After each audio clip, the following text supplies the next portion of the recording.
Everyone from businesses to consumers are adapting to digital forms of monetary interactions faster than ever imagined, and although cryptocurrencies are still waiting in line. As crypto and stablecoins become more popular, banks globally have realized that they need to provide an alternative or risk the future of money passing them by. Therefore, central banks of more than 80 countries have thus come together and conceptualized something they like to refer to as CBDC or central bank digital currency, and the Reserve Bank of India is also interested in one.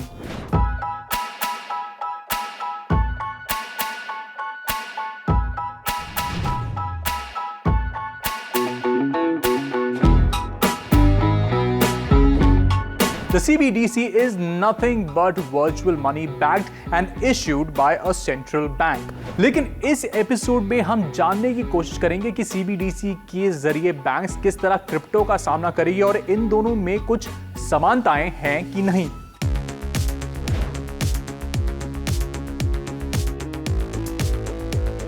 A central bank digital currency (CBDC) is a digital version of a government-backed fiat money.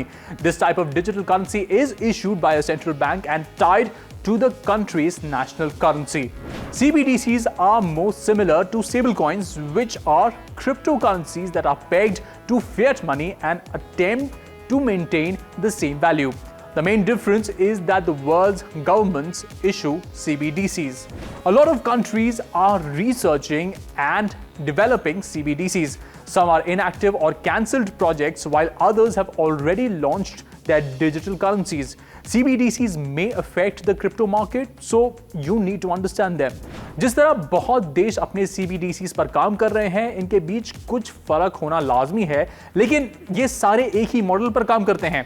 In CBDCs को एक legal tender के तौर पर legal transactions के लिए इस्तेमाल किया जा सकता है, जैसे चीजें खरीदने के लिए या फिर अपने एम्प्लॉयज को सैलरीज देने के लिए। Sounds familiar, right? Like you send money from your bank account to a friend's account at another bank. However, with a CBDC, this type of transaction wouldn't need to pass through multiple banks and take several business days. It could all happen nearly instantaneously on one digital ledger, a major advantage of current day crypto transactions. People wouldn't even need a commercial bank account to use a CBDC. Talking about the key difference between CBDCs and cryptocurrency, there's one primary differentiator here, and that's centralization. A cryptocurrency is a decentralized digital currency, meaning there is no central party that controls it. Transactions are processed and recorded on a blockchain, which is public distributed ledger. As the name implies, a central bank digital currency is controlled by a central bank.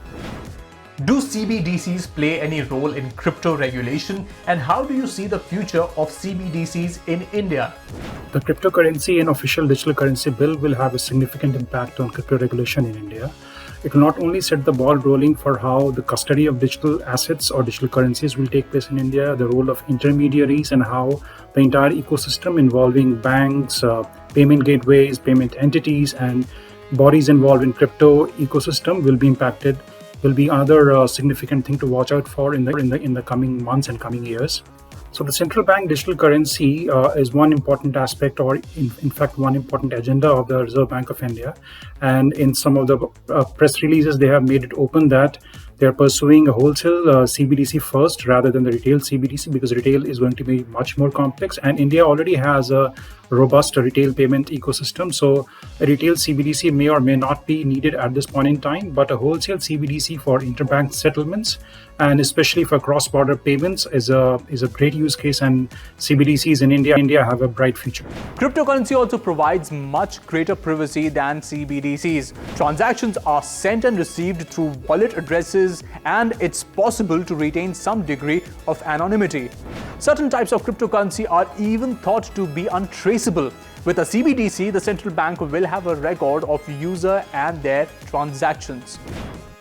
Do CBDCs pose any kind of threat to the future of cryptocurrency?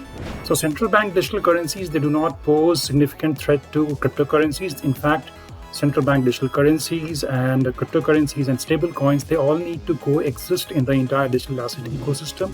because they are meant for different use cases. Central bank digital currencies are meant for different use cases. They're backed by sovereign, whereas cryptocurrencies, let's say stable coins, which are pegged one-to-one against a fiat currency, have a significant role in making sure the payments happen in real time. And payment networks like Visa and MasterCard are already using stable coins. So stable coins have a significant role to play as far as payments is concerned. So we have to look at cryptocurrencies and digital currencies with respect to the use case and utility they provide. There needs to be a coexistence rather than competition between all these components of digital currency ecosystem.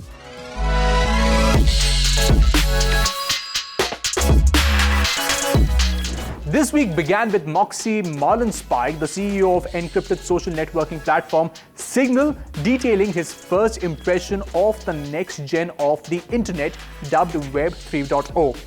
Marlinspike has criticized the prevailing dependence of the Web 3.0 applications on centralized platforms, calling for lesser reliance on the existing monitored internet.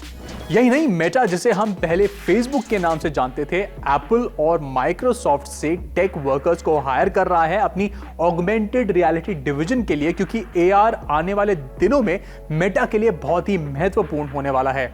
Meanwhile, eToro, the popular social trading and investment platform, has announced the launch of its metaverse-themed smart portfolio dubbed Metaverse Life, aimed at offering investors long-term exposures to stocks, crypto assets, and key projects within the metaverse industry. Earlier this week, ex-Twitter boss Jack Dorsey proposed the creation of a legal defense fund that would help Bitcoin developers deal with mounting litigation. Called the Bitcoin Legal Defense Fund, its services would be free for developers to take the advantage of. Dorsey also announced via a tweet that his digital payment firm Block is building a system to make it easier for people to mine Bitcoin.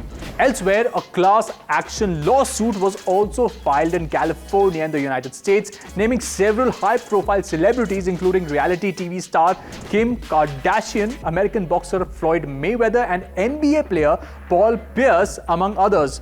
The lawsuit sues these celebrities for allegedly participating in an organized pump and dump scheme focused around a cryptocurrency called Ethereum Max or EMAX. The lawsuit claims that investors who put their money in this cryptocurrency eventually lost their capital at inflated prices later. In case that has you on the fence about the dangers of crypto use, listen to this. As per a study conducted by research firm Chain Analysis, the criminal usage of cryptocurrencies is expected to drop around the world as more governments learn to take advantage of the uncensored transparency that blockchain offers.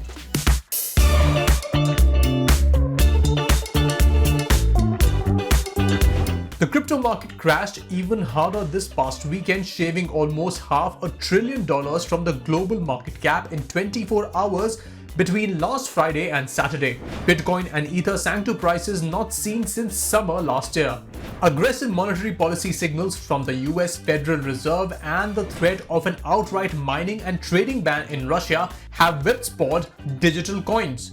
Bloomberg reported at the end of last week that the Biden administration in the US is preparing to release an initial government-wide strategy for digital assets.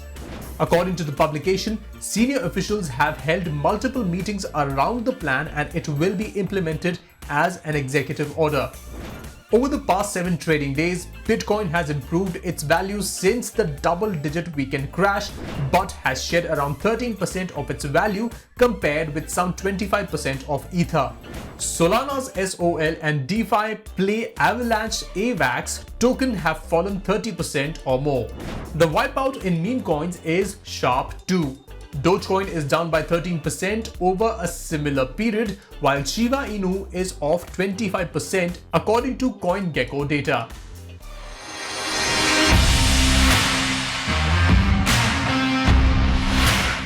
Time to look at how major tokens are performing, because as an investor, you need to keep an eye out on details like these. If we look at our crypto tracker for the week, we can see that Bitcoin has dropped by 3%, while Ethereum is also down by 1.91%.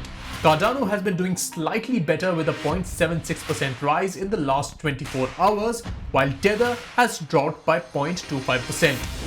With the union budget around the corner, a lot of upcoming developments on crypto coming your way, so stay tuned to the show.